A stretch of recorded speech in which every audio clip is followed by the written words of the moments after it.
Antes de começar o vídeo, eu gostaria de deixar bem claro que eu não acho que só a prisão vai resolver o problema da criminalidade no Brasil. Isso é um problema bem complexo e ele envolve desde a prevenção lá na base, né? Mas não é o foco desse vídeo. O que são pequenos delitos? Pequenos delitos a gente pode colocar roubos, pequenos furtos, agressão de leve intensidade e dentre muitos outros crimes. Assim, a pessoa para estar presa por um pequeno delito, ele não foi tão pequeno assim. Agora vamos começar um pouco com o vídeo. Esse vídeo aqui tem a intenção de ser bem rápido e eu quero falar por que no Brasil não existe um encarceramento em massa como deputado, como o candidato à presidência do Haddad falou. Eu também acreditava nisso, mas assistindo uma entrevista de segurança pública no Roda Viva, eu pude constatar que isso é totalmente inverídico. Mas vamos falar um pouco sobre por que existe essa intenção de fazer um desencarceramento ou de ser contra o encarceramento de pessoas que cometeram crimes. Parte da justificativa é que eles são vítimas de desigualdades históricas, raciais, etc. Então a prisão seria um local de encarceramento da juventude, principalmente de pardos e negros, etc. Só que uma coisa que a gente esquece, que apesar de fatores históricos realmente influenciarem na prisão de um indivíduo ou nos crimes que ele vai cometer, o fator dele ter a sua própria escolha nunca é excluído. A maioria dos pobres, eles são totalmente pessoas honestas. E eles são a favor de prender pessoas que descumpriram uma ordem. A justiça. Outra coisa que a gente tem que considerar é que no Brasil, a maioria dos presos não vão para a cadeia. Vamos citar, por exemplo, os homicídios. Acho que o último dado que eu vi era que 88% dos homicídios no Brasil não eram resolvidos. Então, se você cometer um crime, é pouco provável que você será preso. E se você for preso, a legislação para homicídio não é tão dura como em outros países, como nos Estados Unidos, por exemplo. Então, provavelmente com 8 a 12 anos de prisão, dependendo do seu comportamento, etc., você já pode estar na rua. Outra coisa que a gente considera, imagina, no caso do Haddad não foi para homicídios, né? É para pequenos delitos. Mas todo mundo sabe que as prisões são grandes faculdades do crime. Então imagina todos esses presos soltos após fazer uma pós ali na cadeiazinha. Então imagina 300 mil presos aí para tocar o terror. Uma coisa que eu acho interessante também quando a gente pensa nos criminosos é que existem vários tipos de criminosos. Então quando você coloca ele numa classe de injustiçados, etc., você tolera mais.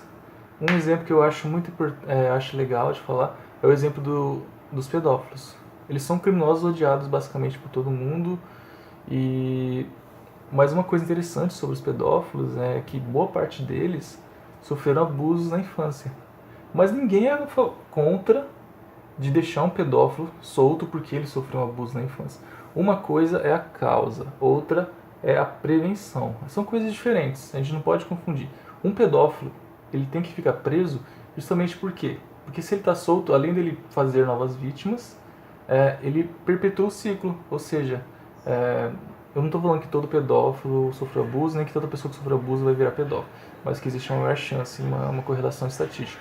Mas então, ele solto, ele tem a maior chance de perpetuar esse ciclo. Isso vale para todos os crimes, basicamente. Um homicida que não está recuperado, que ficou poucos anos preso, solto, ele vai ter a chance de perpetuar o crime. Uma coisa é você prevenir socialmente crianças, ou adolescentes, ou adultos, se tornem homicidas. Outra coisa é o fato de você já deixar um cara que cometeu um crime solto. Ele é um perigo para a sociedade. A prisão tem dois papéis, a ressocialização e a punição, 3 na verdade, né? E na punição, na verdade 2, você está mantendo uma pessoa que é incapaz de viver em sociedade, porque justamente ele é um dano. Não é você soltando bandidos que já têm personalidade formada, uma índole formada, na sociedade que vai fazer eles se recuperarem magicamente. Na verdade, vai virar o caos que é a sociedade que a gente vive hoje, 60 mil homicídios por ano. Assista esse vídeo, eu vou deixar o link da entrevista no Roda Viva com vários especialistas em segurança, foi muito legal, assisti há alguns meses, e eu sempre lembro desse vídeo quando eu vejo propostas esdrúxulas como essa do Haddad. Edson Brandão. Augusto, eu tentei falar, eu prometi que não ia fazer, mas está aqui, ó. Eu peguei hoje no site do CNJ. Isso aqui é oficial, caro Sérgio Adorno. Nós temos um regime fechado no Brasil 309.126 pessoas. Brasil População inteira. População de 208 milhões, não, 250, não chegamos lá, 208 milhões, e o país que matou 64.500 e poucas pessoas no ano passado.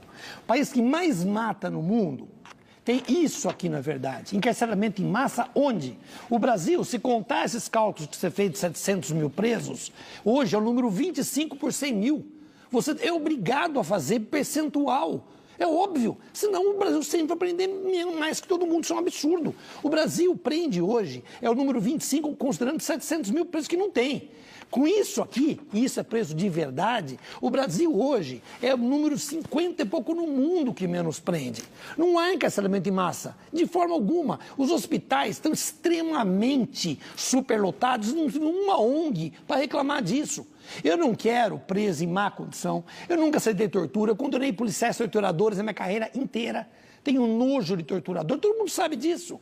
Mas não é possível um país pobre dizer que lotou a cadeia, então vamos soltar todo mundo. Quem paga o preço é o pobre. Isso eu não falei. Eu vou dizer uma situação, para terminar isso aqui, do Rio de Janeiro, da primeira intervenção, um general caríssimo que está agora no alto comando do Exército, um homem seríssimo, cumprindo a missão, chega na rua e encontra o que na rua? Um corpo em decomposição.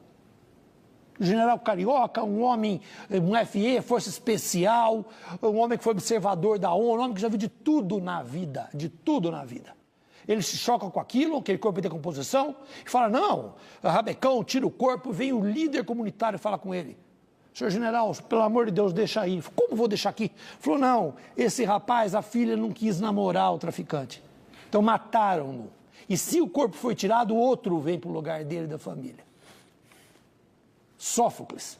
Isso é uma tragédia grega, que existe. Você não vê uma ONG, um sociólogo dizer isso é inaceitável. Não é igual um policial que bate na porta e pede para entrar. Porque se ele chutar uma porta e agredir uma mulher, ele vai preso. O que não é aceitável mais é um bonde de pessoas armadas negando a cidadania. Acabou a cidadania aqui e ninguém tem coragem de dizer isso. Só tenho a lamentar.